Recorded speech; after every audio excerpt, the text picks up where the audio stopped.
Welcome back to the David Pakman Show. Remember, as the holiday buying season heats up, if you do any shopping on Amazon.com, first go to our website, davidpakman.com, click the black banner on the right side of the website, bookmark that link, and use it whenever you shop. It'll send 7% of your purchase to the David Pakman Show instead of to Amazon.com. You don't have to do anything. You just click it and then you shop. It's great. It's excellent, David. Excellent. Must be done. You can also become a David Pakman Show member, made possible in part by liberalbias.com. Louis, this is big news. Liberalbias.com is actually celebrating its first birthday on December 1st.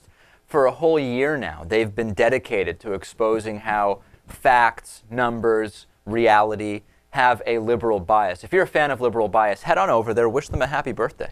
Indeed. Please do. Today's new member of the day, David Littman. David Littman. We need to update our count of what the most common first name is for David Pakman Show members. For a while, I think it was Michael.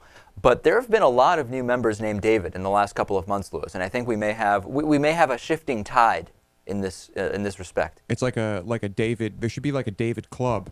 Right. There should be extra membership features only for Davids. What do you think? Interesting. That's an idea. People might then fake it. Yeah. People might pretend to be a David. I'll make a phone call, Louis. I'll look into that. Okay. Here's a shocking story. On Fox News, Andrea Tantaros suggested that food stamps could be kind of a diet plan, saying, do you know how fabulous I'd look if I was on the food stamp diet? This was in response to Cory Booker, New York Mayor Cory Booker, saying that he would do a food stamp diet for, I think it's for a month actually. Here's the discussion. Here's the video clip. Take a look at this. We've got 20 seconds left. Could you live on $133 a month for food? No.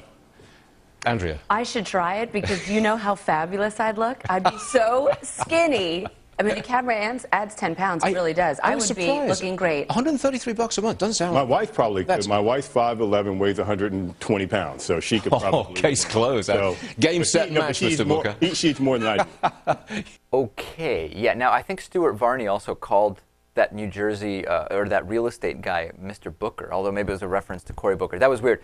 Regardless, this is very, very insulting. I mean, people who are on food stamps, the problem is, do they have enough to eat?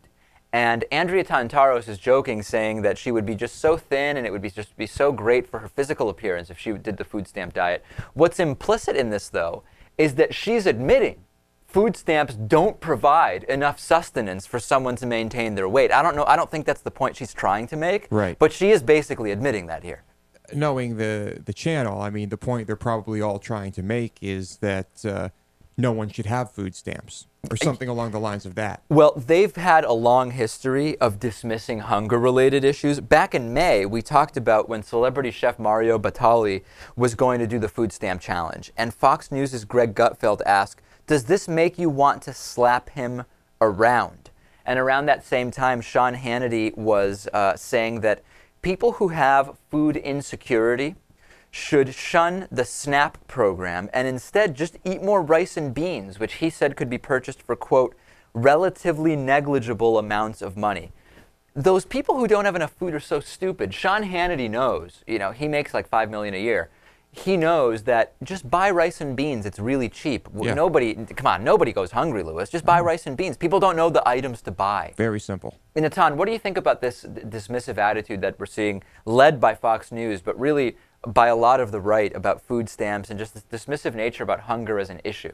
For me, it's reminiscent of the argument that conservatives and Republicans make whenever there's a social program, which is they take a half-assed implementation of it and criticize that it's not as effective as it claimed to be, so we should just oppose it altogether. Like, even with the stimulus, people, Paul Krugman, we talked about this, sort of predicted that if the stimulus was too small, you would have people say, oh, it wasn't really that effective, which proves that this idea of stimulus doesn't make any sense and we shouldn't support it. So it seems like a part of that whole thing. Well, let's not have food stamps because the ones that we have don't provide enough support. It also jives with the whole idea, Louis, on Fox News of poor people have everything they need in this country. They've got cell phones from Obama, even though Bush started that program. They've got big screen TVs, all that stuff. Right. It seems counterproductive to their narrative here to even state how much money basically the food stamps are equivalent to. Yeah, people would realize how little it is. I know, but